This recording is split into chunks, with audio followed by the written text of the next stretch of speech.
Hey everyone, welcome back to Twinges 英会話。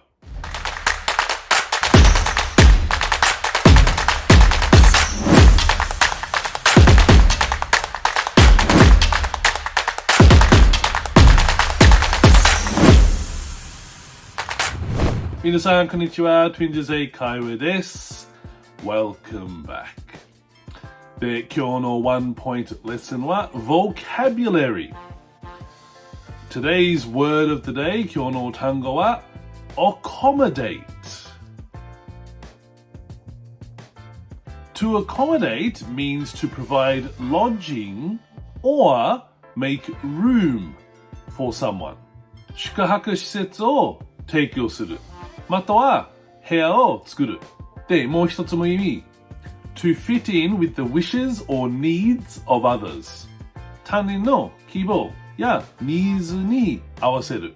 例えば Can you accommodate us for this weekend? 週末に対応していただけますか？でもう一つ The hotel can accommodate up to 200 guests. ホテルは200名まで収容可能です。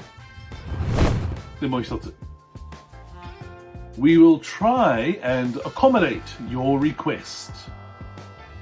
ご要望にを答えできるよう努めます。